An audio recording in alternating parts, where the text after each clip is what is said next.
கவிப்பேரரசு வைரமுத்து அவர்களின் காவி நிறத்தில் ஒரு காதல் பகுதி 4. கையில் முல்லைப்பூவோடு ஒரு சாமியாரை எதிர்பார்க்கவில்லை மல்லிகா. அப்படியொரு வித்தியாசமான சூழ்நிலையில் புரிந்து கொள்ள முடியாத பின்புலத்தில் மல்லிகாவை சந்திப்போம் என்று சாமியாரும் எதிர்பார்க்கவில்லை. அவள்தானா, அவளேதானா? அடையாளங்கள் தேடினார். அந்த பழைய மல்லிகா இல்லை இவள். குறைந்து போனது கூந்தல், கரைந்து போனது தேகம், தெரிந்து போனது நிறம். உதட்டில் ஒரு செயற்கையான சிவப்பு, செயற்கையான சிரிப்பு. அவளது மூக்கின் நடுத்தண்டுக்கு கீழே மேலுதட்டில் திரண்டு நின்ற அந்த மச்சம் மட்டும்தான் அவள் பழைய மல்லிகா என்பதற்கு சாட்சியாக நின்றது. சௌக்கியமா மல்லிகா? அதிர்ந்து போனவள் ஆடைகளை சரி செய்து கொண்டாள். 2 அதிர்ச்சிகள் அவளுக்கு. சாமியார் அவள் பெயரை உச்சரித்தது முதல் அதிர்ச்சி. சௌக்கியமா என்று கேட்டது 2வது அதிர்ச்சி. அந்த வீட்டுக்கு அவளை தேடி வருபவர்கள் யாரும் சௌக்கியம் கேட்பதில்லை. குளிக்க வருகின்றவன் நதியை பார்த்து நலமா கேட்பான். அவள் வாய் வார்த்தை வராமல் நிலைப்படியில் நின்று தவிப்பது கண்டு சாமியாரே கேட்டார், உள்ள வரலாமா? அவள் கண்களால் மட்டும் வரவேற்பு சொல்லிவிட்டு ஒதுங்க வைக்க உள்ளே ஓடினாள். பிள்ளைகளின் விளையாட்டு மைதானமாய் இறைந்து கிடந்தது கூடம். அங்கங்கே முடிந்து போன வாழ்க்கையாய் சில சிகரெட் துண்டுகள், ஒரே ஒரு நாற்காலி, அதிலும் புடவை உட்கார்ந்திருந்தது. சுவர்களில் சில விபரீதமான காலண்டர்கள், அவைகளுக்கு மத்தியில் பூ போட்ட சாமி படம். அழுக்கேறிய கட்டிலில் பஞ்சு பிதுங்கிய ஒரு படுக்கை. கால்மாட்டிலும் இல்லாமல் தலைமாட்டிலும் இல்லாமல் கட்டிலின் நடுவில் கிடந்தது நசுங்கி போன ஒரு தலையணை. உடைத்து வைத்த ஒரு சோடாவில் பாதி போக மீதி நுரையடங்கி நின்றிருந்தது. அவசரமாய் ஓடி வந்து நாற்காலியில் கிடந்த புடவையை எடுத்து அதை அதே புடவையால் துடைத்து, உட்காருங்க சாமி என்றாள் மல்லிகா. அவளுக்கு குளிக்க அவகாசம் வேண்டியிருந்தது. 1 நிமிஷம் சாமி என்று சொல்லி குளியலறையின் தகரக்கதவை தள்ளி கொண்டு ஓடினாள். தேவையான அளவுக்கு குளித்துவிட்டு திரும்பி வந்தாள். தலைவாரி பொட்டு வைத்து அவசரமாய் ஒரு டிஷ்யூ கட்டி 5 நிமிடத்தில் கண்ணகியானாள். முந்தானை இழுத்து முன்பக்கம் மறைத்து சாமியாரிடம் வந்து பவ்யமாய் நின்றவளுக்கு 3வது அதிர்ச்சி காத்திருந்தது. மதுபாலா எங்க மல்லிகா? நிலை தள்ளாடி சுவற்றில் சாய்ந்தவள் சாமியாரின் கண்களையே குறுகுறு என்று பார்த்தாள். சாமி, என்னையும் என் தங்கச்சியும் தெரிஞ்சு வச்சிருக்கீங்களே, நீங்க யாரு? நான் யாருன்னு தெரிஞ்சா என்ன நீங்கன்னு சொல்ல மாட்டேன் மல்லிகா. என்ன தெரியல? மீண்டும் அவரை எக்ஸ்ரே பார்வை பார்த்த பிறகும் தெரியவில்லை என்பதற்கு அடையாளமாய் அவள் தலையசைத்தாள். நான் தான் மல்லிகா. 18 வருஷத்துக்கு முன்னால் சுருளிப்பட்டியில் உங்கள் எதிர் வீட்டில் இருந்த இளங்கோ. மல்லிகாவின் முகத்தில் ஆச்சரிய புயல் அடித்தது. இளங்கோ? இளங்கோவா நீ? நிஜமா இளங்கோவா என்று குழறியவள் சாமியார் இளங்கோதான் என்பதற்கு நெற்றியிலும் மூக்கிலும் அடையாளம் கண்டு உறுதி செய்த பிறகு குலுங்கி குலுங்கி அழுதாள். சுவரோடு சுவராய் தேய்ந்து தரையோடு தரையாய் தவழ்ந்து குத்த வைத்து குமுறினாள்.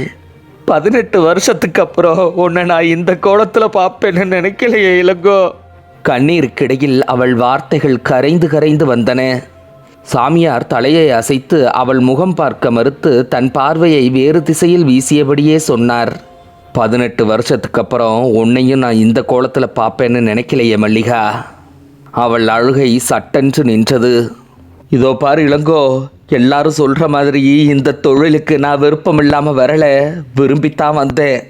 எங்கள் அம்மா செத்ததுக்கப்புறம் எனக்கு என் தங்கச்சிக்கும் பாதுகாப்பு தேவைப்பட்டுச்சு. புலி, சிங்கம், கரடிக்கு மத்தியில் பாதுகாப்புக்கு எங்கே போகிறது? எங்களை நாங்களே பாதுகாத்துக்கிறது தவிர வேறு வழி இல்லை. அதுக்கு எனக்கு இதை தவிர வேறு முடிவும் தெரியலை. உனக்காக நான் ரொம்ப வருத்தப்படுறேன் மல்லிகா.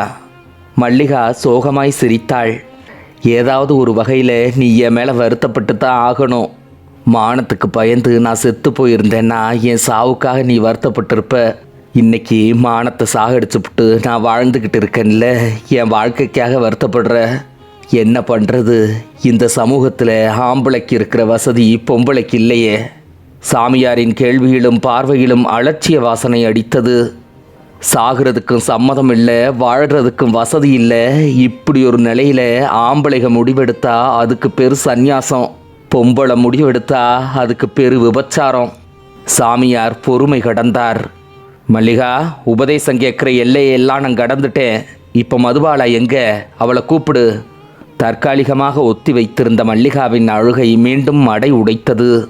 சாமியாரின் கேள்விக்கு அவள் சட்டென்று பதில் சொல்லிவிடவில்லை. இளங்கோ, ஏன் இந்த சாமியார் வேஷம்? ஏன் எங்களை விட்டுட்டு போயிட்ட? உங்களை விட்டு நான் போகலை மல்லிகா, என்னை விட்டு நீங்கள் தான் போயிட்டீங்க. என்னைக்கு ஒரே மாப்பிள்ளைக்கு பொண்டாட்டிகள் ஆகிறதுக்கு அக்கா தங்கச்சி 2 பேரும் ஒரே வேனில் புறப்பட்டு போனீங்களோ, அன்னைக்கு ஊரை விட்டு போனவன் தான் இன்னைக்கு தான் திரும்பி வந்திருக்கேன். உனக்கு மட்டும்தான் தெரியும் நான் மதுபாலாவை எவ்வளவு உயிருக்குயிராக நேசித்தேன்னு. அவளே என்னை விட்டு போன பிறகு இந்த ஊரில் உலகத்தில் மனுஷங்களில் அர்த்தம் இருக்குதான்னு எனக்கு புரியலை. வாழ்க்கை விளங்காத வயசு, போராடுறதுக்கு புத்தி இல்லை, தட்டி கேட்க சக்தி இல்லை. செத்து போக நினச்சேன், தைரியம் வரலை. வாழணும்னு நினச்சேன், அதில் சந்தோஷம் இல்லை. இந்த 2க்கும் மத்தியில் எனக்கு ஒரு வாழ்க்கை தேவைப்பட்டுச்சு. சந்தர்ப்பமும் என்னை கொண்டு போய் சேர்த்துச்சு. அதான் இந்த வேஷம், அதான் இந்த வாழ்க்கை. நான் இந்த வாழ்க்கை முறையை ஏற்றுக்கிட்டேனே தவிர மதுபாலாவை மனசுலேருந்து துறக்க முடியல. 18 வருஷமாக நான் தனிமையில் தான் இருந்தேன். ஆனால் ஒரு நாளும் தனியாக இல்லை. இந்த காவி துணிக்குள்ளே என் காதலை மூடிக்கிட்டு மனசுக்குள்ளே இருக்கிற மதுபாலாவோடு சிரிச்சுக்கிட்டு அழுதுகிட்டு அவளை மறக்க முயற்சி பண்ணுறதா அதிகமாக நினச்சிக்கிட்டு ஒரு கற்பனை வாழ்க்கையிலேயே காலத்தை கழிச்சிட்டேன். சாமியாரின் கண்ணீர் துளி ஒன்று கண்களில் பளிச்சிட்டு கன்னத்தில் குதித்து மீசைக்குள் தொலைந்தது. உனக்கு தெரியாத இளங்கோ, எனக்கும் மதுபாலாவுக்கும் கல்யாணம் ஆகலைங்கிறது 18 வருஷத்துக்கு அப்புறம்தான் தெரியும். மதுபாலா இன்னும் கல்யாணம் ஆகாமல் எனக்காக காத்திருக்கான்னு. எனக்கு அதுக்கு மேலே மலையில் இருக்க முடியல. எவளுக்காக நான் வாழாமல் வாழ்ந்துக்கிட்டு இருக்கனோ அவளும் எனக்காக வாழ்ந்துக்கிட்டு இருக்கான்னு கேள்விப்பட்ட உடனே இந்த உலகத்தோடு திரும்பவும் எனக்கு உறவு உண்டாச்சு. வந்துட்டேன். இப்போவாவது சொல்லு, என் மதுபாலா எங்கே? அவள் என்னை விட்டுட்டு போய் 5 வருஷமாச்சு இளங்கோ. இப்போ எங்கே இருக்கா தெரியாது. அவள் தெரியப்படுத்தவும் மாட்டா. அவள் என்னை பிடிக்காம போயிட்டா. என்னை திருத்த முயற்சி பண்ணி முடியலைன்னு முடிவு பண்ணிட்டு போயிட்டா. நான் இந்த சத வியாபாரம் பண்ணுறது அவளுக்கு சம்மதம் இல்லை. அவள் அழுக்குப்படாமல் இருக்கணுங்கிறதுக்காகத்தான் நான் இந்த சேத்துல விழுந்தேங்கிற விவரம் அவளுக்கு விளங்கலை. அவள் கல்யாணத்துக்காக காசு சேர்த்து வச்சு நான் ஒரு மாப்பிள்ளையும் பார்த்தேன், மறுத்துட்டா. இளங்கோ செத்து இருக்க மாட்டாரு, என்னைக்காவது என்னை தேடி வருவாருங்கிற நம்பிக்கை எனக்கு இருக்குது. அவர் உயிரோடு இருக்கும் வரைக்கும் நான் சுமங்கலி. செத்து போனதா செய்தி வந்தா நான் விதவை. எனக்காக நீ எந்த முயற்சியும் பண்ண வேணாம்னு பொட்டுல அடித்த மாதிரி பேசிட்டு போயிட்டா. இப்போ அவள் எங்கே இருக்கான்னு ஒன்றை மாதிரியே எனக்கும் தெரியாது. நீ தேடுற, நான் தேடலை, அவ்வளவுதான் வித்தியாசம். சாமியார் கண்ணிமை கவிழ்ந்து தன்னிலை மறந்து ஆழமாய் ஒரு பெருமூச்சு விட்டு சிறிது நேரம் சிந்தனையில் ஆழ்ந்தார். மல்லிகா அந்த இடைவேளையில் ஓடிப்போய் அவசர அவசரமாக தேநீர் கலந்தாள். அதை வாங்கி ஓரத்தில் வைத்துவிட்டு சாமியார் கேட்டார், இப்போ சொல்லு மல்லிகா, நீயும் சேர்ந்து தானே மதுபாலாவை என்கிட்ட இருந்து பிரிச்சிங்க? மல்லிகா பதறினாள். இல்லை இளங்கோ, இல்லை. எங்கள் அம்மா செஞ்ச தப்பு அப்புறம்தான் தெரிஞ்சது. என்னை பொண்ணு பார்க்க வந்தாரே அந்த ரைஸ் மில்காரரு, அப்போவே அவர் பாதி கிழவர். அம்மாவுக்கு அவரை பிடிக்கல, ஆனால் அவர் வசதி பிடிச்சி போச்சு. அவரை எனக்கு பிடிக்கல, அவருக்கும் என்னை பிடிக்கல. ஆனால் அவருக்கு மதுபாலாவை பிடிச்சி போச்சு. மூத்த பொண்ணு வேணாம், இளைய பொண்ணை கட்டிக்கிறேன்னு சொல்லியிருக்காரு. அம்மா அதுக்கு சம்மதிக்கல. மூத்த பொண்ணை கொடுக்காம இளைய பொண்ணை கொடுக்கறது இல்லைன்னு சொல்லியிருக்கா. இளைய பொண்ணை தர்றதா இருந்தால் மூத்த பொண்ணையும் நானே கட்டிக்கிறேன்னு சொல்லியிருக்காரு. அம்மா என்ன பண்ணுவா? தள்ளாத வயசு, தருதுரம் வேற. பொண்ணுங்களை கரை சேர்க்க 2 படகு தேடுறதை விட ஒரு படகுல உட்காத்தி அனுப்பிச்சிட்டா தப்பு இல்லைன்னு நினச்சிருக்கா. இதை முன்னாலேயே சொன்னால் சம்மதிக்க மாட்டேன்னு மூடி மறைச்சிட்டா. மதுபாலாவும் நீயும் உயிருக்குயிராக காதலித்த சங்கதி நம்ம 3 பேருக்கும் தவிர வேற யாருக்குமே தெரியாது. அதனால் ஒரு ஆளுக்கு 2 பொண்ணையும் கல்யாணம் பண்ணி வைக்கிற சங்கதியை எங்கள் அம்மா உங்கள் அம்மா கிட்ட சொல்லியிருக்கா.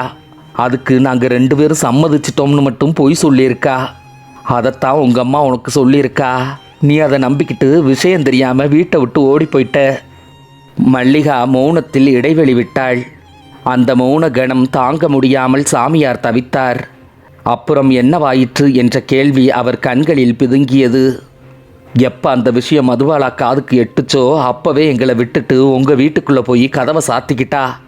நீ ஊரை விட்டு ஓடின விஷயம் அவளுக்கு தெரியாது. அந்த பாதி கிழவன் அவளுக்காகத்தான் கல்யாணம் பண்ணிக்க ஆசைப்பட்டானே தவிர எனக்காக இல்லை. கல்யாணம் நின்று வச்சு 82ல் அம்மா இறந்துட்டா. திண்டுக்கல் வந்தோம், தெருவா அலைஞ்சோம். வீடு இல்லாமல் எங்கள் வாழ்க்கை தெருவில் நினைச்சு. அப்புறம் நான் இந்த தொழிலுக்கு வந்த உடனே தெருவே வீட்டுக்கு வந்துருச்சு என்றவள் முந்தானை எடுத்து மூக்கையும் முகத்தையும் துடைத்து கொண்டாள். சாமியார் எழுந்தார்.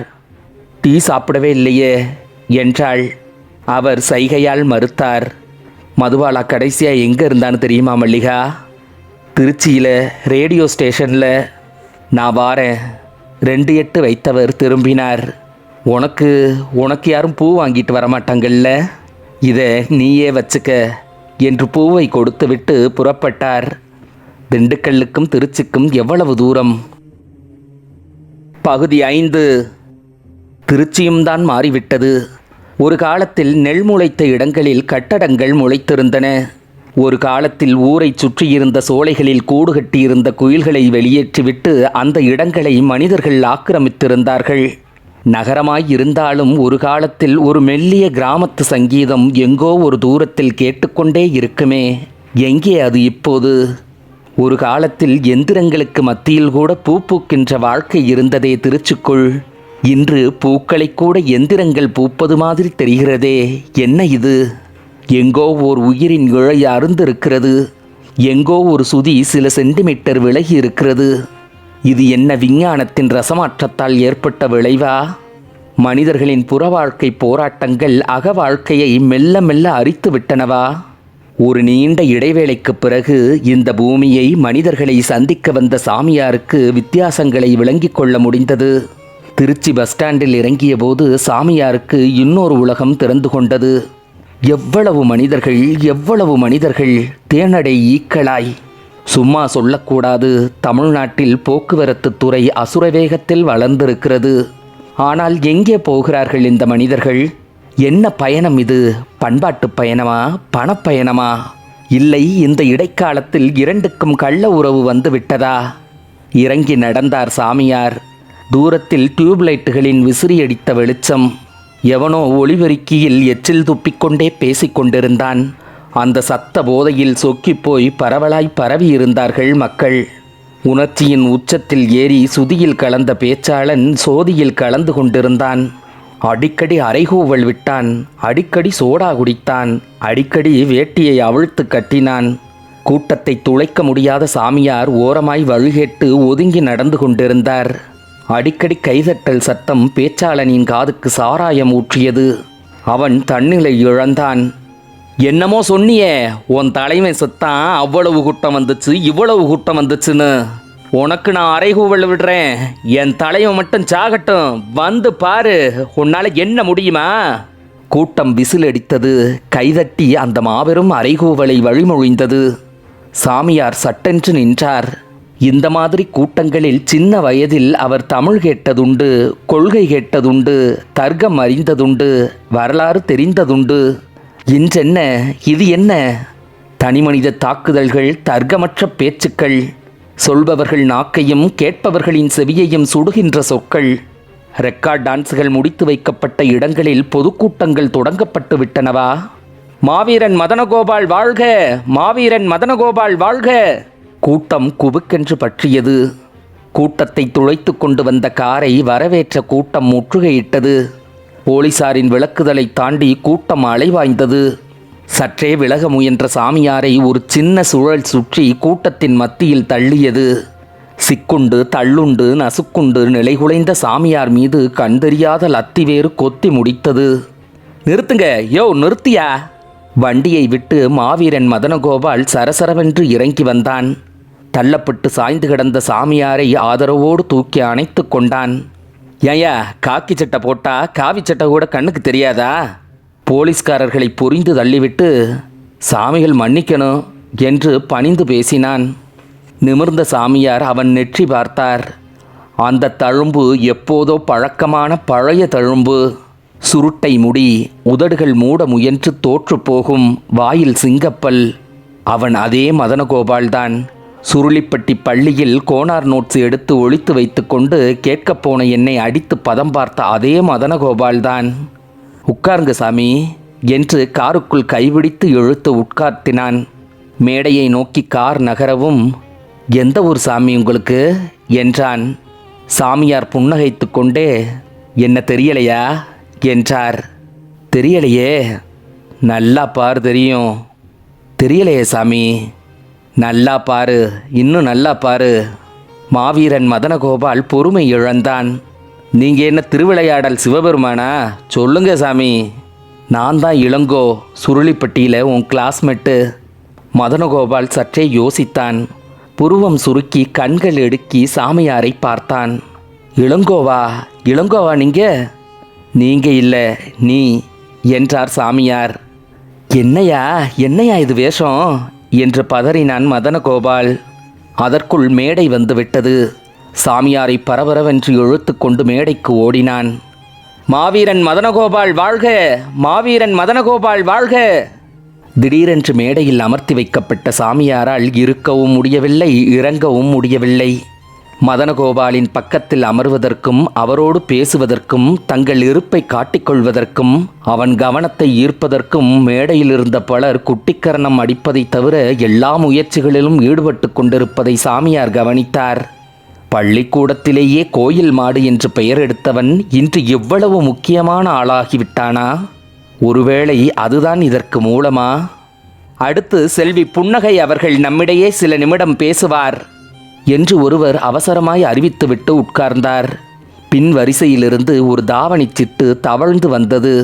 சின்ன வயசு, எலுமிச்சப்பழ நிறம், வயசுக்கு வஞ்சகமில்லாத வளம், கண்ணை எரிக்கும் நிறத்தில் பாவாடை தாவணி, தலையில் எடைக்கு எடை மல்லிகைப்பூ. செல்வி புன்னகை பேச ஆரம்பித்தாள். மதனகோபாலின் கண்களில் அவள் குலோப்ஜாமுனாய் ஊறினாள். சாமியாருக்கு பின்னால் யாரோ கிசுகிசுவென்று பேசுவது கேட்டது. அண்ணன் வந்த பிறகுதான் புன்னகை பேசணும்னு அண்ணன் ஆன. செல்வி புன்னகை பேச பேச அனாவசியமான இடங்களில் கூட மதனகோபால் கைதட்டலை ஆரம்பித்து வைத்தான். கூட்டம் தொடர்ந்து கொண்டிருந்தது. அவள் பேச்சை முடித்தபோது மாவீரன் மதனகோபால் புன்னகையின் மீது ஒரு புன்னகையை தூக்கி எறிந்தான். மதனகோபால் ஒளிபெருக்கி முன்பு வந்ததும் துண்டு போட வந்த கரைவேட்டிக்காரர்களை கட்சிக்காரர்கள் கரை கட்டினார்கள். ஒவ்வொருவராய் மாவீரன் புகழ்பாடி அவனுக்கு பொன்னாடைகளையும் சால்வைகளையும் போர்த்திவிட்டு போனார்கள். மாவீரன் மதனகோபால் பேச ஆரம்பித்தான். அவனிடம் கருத்துகளுக்குத்தான் பஞ்சமே தவிர வார்த்தைகளுக்கு பஞ்சமில்லை. என்னென்னவோ பேசினான். பாஞ்சாலி புடவையை துச்சாதனன் உரிந்த மாதிரி தமிழின் புடவையை இவன் உரித்து கொண்டிருந்தான். சின்ன வயதில் தமிழ்தான் இவனை அடிக்கடி ஃபெயிலாக்கியது. இப்போது தமிழை இவன் ஃபெயிலாக்கி கொண்டிருந்தான். பேச்சின் இடையே அடிக்கடி வாழ்ந்தால் மனிதன் புன்னகையோடு வாழ வேண்டும் என்று சொல்லிவிட்டு அந்த தாவணி பெண்ணை ஓரக்கண்ணால் பார்த்து சில்மிஷமாய் சிரித்தான். ஒவ்வொன்றையும் கவனித்து கொண்டிருந்தன சாமியாரின் கண்கள். டியூப்லைட்டை சுற்றி பூச்சிகள், மேடையை சுற்றி பொதுமக்கள். இந்த நாட்டுக்காக, என் மக்களுக்காக என் உடலை தர தயார், என் உடைமைகளை தர தயார், என் உயிரை தரவும் தயார் என்று மாவீரன் மதனகோபால் தன் பேச்சை முடித்தபோது மண்ணின் கரகோஷம் விண்ணை பிளந்தது. காரில் திரும்பிய போதுதான் சாமியார் கேட்டார், நீ நிஜமாவே இந்த மண்ணை நேசிக்கிறியா மதனகோபால்? நேசிக்காம தில்லை நகரில் 4 வீடு வச்சுருக்கேன். பொன்மலையில் ஒரு 5 ஏக்கர் வாங்கி போட்டிருக்கேன். சின்ன வயசில் நாம் திருட்டு மாங்காய் அடித்து திம்போமே மாந்தோப்பு, அது இப்போ எந்தோப்பு.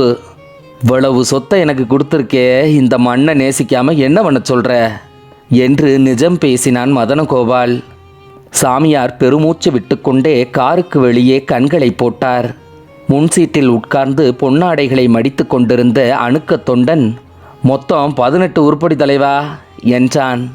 மதனகோபால் நிதானமாக, நல்லா பாடுறா என்றான். அவன் திரும்பவும் எண்ணிவிட்டு, பார்த்துட்டேன் தலைவா, 18 தான் என்றான். நிறுத்துக்கார. கார் நின்றது. டேய், என்ன இழுச்சவாயன்னு நினச்சிங்களா? மொத்தம் எனக்கு துண்டு போட்டவன் 19 பேர். 7 சால்வை, 4 பொன்னாடை, 5 கைத்தறி, 3 டர்க்கி டவல் இருக்கான்னு என்னடா? இல்லை தலைவா, எங்கள் கணக்கில் ஒரு சால்வை குறையுது. பின் சீட்டில் இருந்த மதனகோபால் முன் சீட்டில் இருந்தவனின் முதுகில் உதைத்தான். கெட்ட வார்த்தை சொன்னான். அந்த ஒரு சால்வை இல்லாமல் நீ உள்ளே வரக்கூடாது ராஸ்கல். கதவை திறந்து விடு, நாய் வெளியே போகட்டும். டிரைவருக்கு கட்டளையிட்டான். கதவு திறந்தது. நாய் வெளியேற்றப்பட்டது. மீண்டும் கார் நகர்ந்தது. ஒரு சின்ன துண்டுக்காக ஒருத்தனை அவமானப்படுத்தி இறக்கி விட்டுட்டியே. கூட்டத்தில் போலீஸ் அடித்தப்ப ஒரு சாமியாரை காப்பாற்றின மனிதாபிமானம் ஏன் இங்கே வரலை என்று காயப்படுத்தாத தொனியில் கேட்டார். சிகரெட்டை ஜிவ்வென்று ஒரு இழுத்து அதை வெளியே வீசிவிட்டு புகையை தவணை முறையில் விட்டுக்கொண்டே மதனகோபால் சொன்னான். அதில் ஒரு சின்ன தப்பு நடந்து போச்சு. வழக்கமாக பேசி வச்ச ஒரு கிழவியை கூட்டத்துக்குள்ளே விட்டு போலீஸ்காரங்களை விட்டு அடிக்க விட்டு அதை தடுத்து நிறுத்தி கிழவியை தூக்கி காரில் ஏற்றி ஜனங்க அனுதாபத்தோட மேடைக்கு போகிறது தான் என் வழக்கம். இன்னைக்கு கிழவி கிடைக்கல, ஒரு சாமியாரை செட்டப் பண்ணுங்கடான்னு. சாமியாரும் கிடைக்கல, அதை எனக்கு சொல்லலை. யதார்த்தமாக நீ வந்து மாட்டின, நீ செட்டப் பண்ண சாமியாரும் தான் காப்பாத்தின. மற்றபடி மனிதாபிமானமாவது மண்ணாவது. சாமியார் கண்களை மூடி தலையசைத்து கொண்டார். இளங்கோ, நீ ஏன் சாமியாரானுங்கிறது அப்புறம் இருக்கட்டும். திருச்சிக்கு ஏன் வந்த, முதல்ல அதை சொல்லு. திருச்சி ரேடியோ ஸ்டேஷனில் ஒருத்தரை பார்க்க வேண்டியிருக்கு. யாரு பேரு? மதுபாலா. சாய்ந்து சாகவாசமாய் உட்கார்ந்திருந்த மதனகோபால் சட்டென்று நிமிர்ந்தான். மதுபாலாவா? பகுதி 6. மதுபாலாவை உனக்கு தெரியுமா மதனகோபால்? சாமியார் கண்களில் ஒரு பரபரப்பு பளிச்சிட்டது. அந்த கேள்விக்கு ஒரு நீளமான மௌனத்தையே பதிலாய் தந்தான் மதனகோபால். சாமியாருக்கும் அந்த மௌனத்தின் மீது கல்லெறிய விருப்பமில்லை. தில்லை நகரில் பழுது பார்க்கப்பட்ட ஒரு பழைய பங்களாவுக்கு முன்னால் வந்து நின்றது கார். இதுதானா மதனகோபால் வீடு? நட்டு வளர்க்கப்பட்ட நந்தவனத்துக்கு மத்தியில் தரையில் முளைத்த நிலவாய் எழுந்து நின்றது அந்த வெள்ளை மாளிகை. இறங்கி வா இளங்கோ. சாமியார் நிதானமாய் இறங்கினார். மதனகோபாலை பார்த்தவுடன் பங்களா பரபரத்தது. 4-5 வேலைக்காரர்கள் வாசலிலும் கதவோரத்திலும் பதுங்கி பதுங்கி பணிவு காட்டினார்கள். சாப்பாடெல்லாம் மேலே ஹாலுக்கு கொண்டு வாங்க. போகின்ற போக்கில் உத்தரவிட்டு விட்டு மதனகோபால் படிகளில் பறந்தான். வீடு முழுக்க வியாபித்திருந்த நவநாகரிகத்தின் ஆச்சரியத்தில் நனைந்து கொண்டே சாமியார் அவனை தொடர்ந்தார். படிகளில் தைக்கப்பட்டிருந்த வெல்வெட், சுவர்களை ஆக்கிரமித்திருந்த நவீன ஓவியங்கள், ஹிந்தி பேசிக்கொண்டிருந்த கலர் டிவி, அதன் மேல் வைக்கப்பட்டிருந்த அலங்கார விளக்கு, உட்கார்ந்தால் தூக்கி போடும் மென்மையான சோபாக்கள், இவையெல்லாம் சாமியாரின் ஒரு கண்களில் அநியாயத்தையும் ஒரு கண்களில் ஆச்சரியத்தையும் விதைத்தன. உள்ளே போய் திரும்பிய மதனகோபால் இப்போது தோற்றம் மாறியிருந்தான். ஒரே துணியில் தைக்கப்பட்ட ஜிப்பாவும் லுங்கியும் அணிந்து பளபளப்பாகியிருந்தான். அந்த உடையை அவன் கம்பீரமானதாகவும் கௌரவமானதாகவும் கருதியதாய் தெரிந்தது. ஆனால் அந்த உடையில் அவனை பார்த்தபோது சாமியார் தன் கண்களுக்குள் புழு விழுந்ததாய் நெளிந்தார். நான் குடிக்கிறது ஒன்றும் உனக்கு ஆட்சேபனை இல்லையே? மதனகோபால் பட்டென்று பாட்டில் திறந்தான். என்ன குடிக்க சொல்லாத வரைக்கும் எனக்கு ஆட்சேபனை இல்லை. சாமியார் மீசைக்குள் சிரித்தார். மதுவும் சோடாவும் சரியான விகிதத்தில் சங்கமித்தன. மதுக்கோப்பை நுரைகள் வற்றுகின்ற வரைக்கும் இருவரின் கண்களும் இமைக்கவே இல்லை. வேலைக்காரன் ஒருவன் நடந்து வரும் சத்தமின்றி நடந்து வந்து டீப்பாயின் மீது சில தட்டுகளை ஓசையின்றி வைத்துவிட்டு உத்தரவு கேட்டான். வறுத்த முந்திரி, காரமிட்ட வேர்க்கடலை, காராபூந்தி, உலர்ந்த திராட்சை, சாமியார் பார்த்திராத இன்னும் சில இத்தியாதிகள் வந்து குவிந்தன. நான் கேட்ட கேள்வியை மறந்துட்டியே, மதுபாலாவை தெரியுமா? இப்போ அவ எங்கே இருக்கா? மதனகோபால் இப்போது பதிலை தள்ளி வைத்தான். மறுபடியும் என்ன சாப்பிட்ற இளங்கோ என்றான். என்னோட சாப்பாடா? அலட்சியமாய் சிரித்துவிட்டு, பழம், கிழங்கு, பச்சை காய்கறி, பருப்பு, தேங்காய் இப்படியே சாப்பிட்டு பழகிட்டேன். இந்த 18 வருஷமாக அவிச்ச உணவே சாப்பிட்டதில்லை. மதனகோபால் எடுத்த கிளாஸை வைத்துவிட்டு விழுந்து விழுந்து சிரித்தான். அவிச்ச உணவே சாப்பிட்றது இல்லையா? அதில் என்னையா பிரயோஜனம்? அவன் கேலியை நிராகரித்துவிட்டு சாமியார் நிதானமாகச் சொன்னார். அவிக்காத உணவில் சத்து அழிகிறதில்ல. என் மலத்தில் கூட கெட்ட வாசனை இல்லை. இப்போது மதனகோபால் சிரிப்பை நிறுத்திவிட்டு சிந்தித்தான். சாமியார் தொடர்ந்தார். இதோ நீ சைடில் வச்சிருக்கியே, இதான் என் சாப்பாடு என்று 2 உலர்ந்த திராட்சைகளை எடுத்து வாயில் போட்டு மென்று கொண்டே, இப்போவாச்சும் சொல்லு, மதுபாலா எங்கே இருக்கா என்று கேட்டார். தாகத்திற்கு தண்ணீர் குடிப்பது மாதிரி கடகடவென்று ஒரே மூச்சில் கிளாஸை காலி செய்துவிட்டு, மதுபாலா இப்போ இங்கே இல்லை. அவ கடைசியாக என் மூஞ்சில் காரி துப்புனதோடு சரி. அதுக்கு பிறகு அவ எங்கே போனான்னு எனக்கு தெரியாது. சாமியார் நிமிர்ந்து உட்கார்ந்தார். அந்தரத்தில் கண்களை அலைய விட்டார். ஏதோ ஒரு கலவரம் அவர் முகத்தில் மையம் கொண்டது. பிறகு உணர்ச்சிகளை முகத்தில் இறுக்கிக் கொண்டு வார்த்தைகளை சுருக்கி கொண்டு கேட்டார். எப்படி தெரியும் மதுபாலாவை? மதனகோபால் கொஞ்சம் பொறுமை கடந்தான். எதுக்கியா இப்படி மதுபாலாவை துருவுற? அவளுக்கு உனக்கு என்னையா சம்பந்தம்? சாமியார் தாடியை உருவிக்கொண்டே விட்டம் பார்த்தார். நான் ஊரை விட்டு ஊரு போய் சந்தர்ப்பவசத்தால் சாமியாரானதுக்கும் அவதான் காரணம். இன்னைக்கு துறவு வாழ்க்கையை துறக்க நினைச்சு மலையை விட்டு இறங்கி மண்ணுக்கு வந்ததுக்கும் அவதான் காரணம். காவி சாமியார் பேசுகிற பேச்சா இது? மதனகோபால் கண் விரித்தான். உடம்பை மறைக்க காவி போட்டுக்கலாம் மதனகோபால், மனசை மறைக்க ஒன்று சொல்கிறேன் கேளு. என்னோட குருநாதர் சொல்வார், தியானம் பண்ணும்போது ஒரு ஜோதியை நினச்சிக்க, அந்த ஜோதியை உன் நெத்தி பொட்டில் கொண்டு வந்து நிறுத்துன்னு. நானும் இது வரைக்கும் என் நெத்தியில் ஒரு ஜோதியை கொண்டு வந்து நிறுத்த முயற்சி பண்ணுறேன். எனக்கு மதுபாலா முகத்தை தவிர வேறு ஜோதியே தெரியலை. துறவுங்கிறது நான் விரும்பியோ விரும்பாமலோ போட்டுக்கிட்ட விலங்கு. இந்த வாழ்க்கை முறையை நான் ஏற்றுக்கிட்டதும் அவளுக்காகத்தான். இப்போ இந்த வாழ்க்கை முறையை விட்டு வெளியே வர நினைக்கிறதும் அவளுக்காகத்தான். இப்போ சொல்லு, மதுபாலா உனக்கு எப்படி தெரியும்? சாமியார் குரல் காட்டிய இறுக்கமும் உருக்கமும் மதனகோபாலின் மௌனத்தை உடைத்தன. மதுபாலாவை எனக்கு ரேடியோ ஸ்டேஷனில் தான் தெரியும். அவளும் நானும் அங்கே அறிவிப்பாளர்களாக வேலை பார்த்தோம். நீ அறிவிப்பாளராக இருந்தியா? சாமியார் ஆச்சரிய கேள்வி கேட்டார். ஆமாம் இளங்கோ, இப்போ அரசியலுக்கும் சரி அப்போ அறிவிப்புக்கும் சரி என் குரல் தான் மூலதனம். அங்கே அறிவிப்பாளராக தற்காலிகமாக வேலை பார்த்தப்போ மதுபாலா வேலைக்கு வந்து சேர்ந்தா. அவளை சந்தித்த பிறகு எனக்குள்ளே எவ்வளவு மாற்றம் தெரியுமா? எனக்கு சுரஞானமே கிடையாது. அவளை பார்த்த பிற்பாடு சங்கீதமே பாட ஆரம்பிச்சிட்டேன். என் கையெழுத்து கூட அழகாக இருக்காது. ஆனால் அவளை பார்த்த பிறகு நான் ஓவியம் வரைய ஆரம்பித்தேன். உனக்கு தெரியுமில்ல இளங்கோ, சின்ன வயசுலே என் வாழ்க்கை அயோக்கியத்தனத்துலேருந்து தான் ஆரம்பமாச்சு.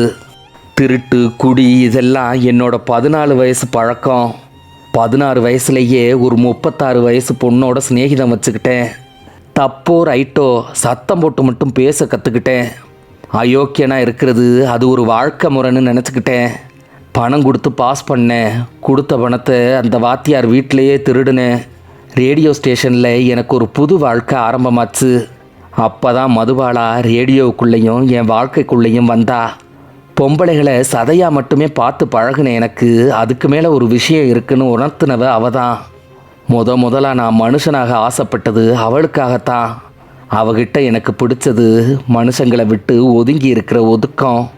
அந்த இடத்துலையே கனவு கண்டுக்கிட்டு இருந்த அந்த கண்ணு, பூமிக்கு கூட சத்தம் கேட்காம நடக்கிற அந்த நட, அறிவிப்பு செய்கிறதுக்காக தவிர வேற எப்பவும் வாய் திறக்கிறதே இல்லை.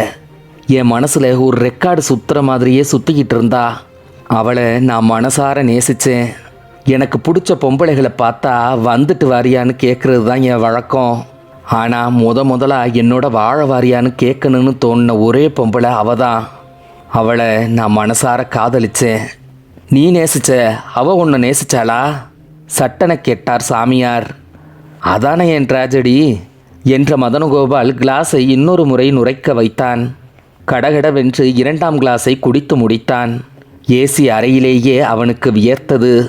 சாமியாரை பார்க்க சங்கடப்பட்டானோ என்னவோ தன் பார்வையை அந்தரத்தில் பரப்பினான். தலைப்பிரசவத்தில் ஆஸ்பத்திரிக்கு வெளியே காத்திருக்கும் கணவன் மாதிரி அவன் பதிலுக்காய் சாமியார் காத்திருந்தார். என்னை பார்த்து அனாவசியமாக ஒரு சிரிப்பை கூட செலவழிச்சதில்லை. ஒரு நிமிஷம் பேச முடியுமான்னு ஒரு நாள் கேட்டேன். ஒரு நிமிஷம் முடிஞ்ச உடனே எழுந்து போயிட்டா. நான் அவளை நேசிக்கிறேன்னு புரிஞ்சுக்கிட்டா. அப்பவும் புரிஞ்சுக்கிட்டதா காட்டிக்கிற மறுத்தா. ஒரு நாள் என்னை பற்றி நீ என்ன நினைக்கிறேன்னு கேட்டேன். மதனகோபால் ஒரு சின்ன இடைவெளி விட்டான். அந்த இடைவெளியின் நீளத்தை சாமியாரால் தாங்கிக் கொள்ள முடியவில்லை. படக்கென்று என்ன சொன்னா என்றார். நீங்கள் ஒரு அறிவிப்பாளர்னு நினைக்கிறேன்னு சொல்லிட்டு போயிட்டா. மதனகோபால் தலை குனிந்தான். உள்ளுக்குள்ளே ஒரு மிருகம் இருந்ததே, அது விஸ்வரூபம் எடுக்கலையா? சாமியார் நிதானம் தப்பாமல் கேட்டார். எனக்குள்ள ஒரு மிருகம் இருக்கிறது வாஸ்தவந்தான். ஆனால் மற்ற இடத்துல எல்லாம் வேட்டை நாய் மாதிரி திரிஞ்சனா அவகிட்ட மட்டும் எஜமானுக்கு பின்னாடி போகிற வீட்டு நாய் மாதிரி ஆயிட்டேன். அது எப்படி சாத்தியமாச்சுன்னு இன்னும் கூட எனக்கு விளங்கலை இளங்கோ. ஒரு நாள் அதற்கு மேலே பேச முடியாமல் மதனகோபால் தயங்கினான். விட்ட இடத்திலிருந்து தொடரச் சொல்லி சாமியார் கண்கள் அவனை சுட்டன. மதனகோபால் தயக்கம் தாண்டி வெளிவந்தான். ஒரு நாள் மதுபாலாவை வழியில் பார்த்து, எனக்கு பிடிச்ச பாட்டு நான் பேச நினைப்பதெல்லாம் நீ பேச வேண்டும் உனக்கு பிடிச்ச பாட்டு என்னன்னு கேட்டேன். அவள் உடனே போனால் போகட்டும் போடான்னா. நிஜமாவே அவளுக்கு அது பிடிச்ச பாட்டா இல்லை என்னை உதாசீனப்படுத்துகிற உக்தியான்னு எனக்கு விளங்கலை. நான் அறிவிப்பு செய்கிற போதெல்லாம் சந்தோஷமான பாட்டைத்தான் ஒளிபரப்புவேன். காலங்களில் அவள் வசந்தம் தன்னிலவு தேனிறைக்க, அத்தான் என்னத்தான் பேசுவது கிளியா கட்டோடு குழலாட, இந்த மாதிரி பாடல்கள் தான் என்னோட ஷெட்யூலில் இருக்கும். ஆனால் அவள் ஷெட்யூல் பண்ணால் மதனகோபால் அழுதான். குடித்தவன் கண்களில் கண்ணீர், கண்ணீர் துளி கூட தள்ளாடிக்கொண்டே வந்தது. சொல்லு மதனகோபால், சாமியார் குரலில் அவசரம் தரித்தது. அவ ஷெட்யூல் பண்ணா 8 அடுக்கு மாளிகையில் ஏற்றி வைத்த என் தலைவன் தூங்காத கண்ணென்று ஒன்று, காதல் சிறகை காற்றினில் விரித்து, யாரைத்தான் நம்புவதோ பேதை நெஞ்சம், இந்த மாதிரி பாட்டு தான் ஒளிபரப்பாகும். அவளை என்னால் புரிஞ்சிக்கவே முடியலை. நாளுக்கு நாள் என் மனசு கெட்டு போச்சு, என் உறக்கம் கெட்டு போச்சு, என் அன்றாட வாழ்க்கை கெட்டு போச்சு. அவள் இல்லாமல் என்னை மட்டும் தனியாக நினச்சி பார்க்கவே முடியலை. ஒரு நாள் 2ல் ஒரு முடிவு தெரிஞ்சாகணும்னு முடிவுக்கு வந்துட்டேன்.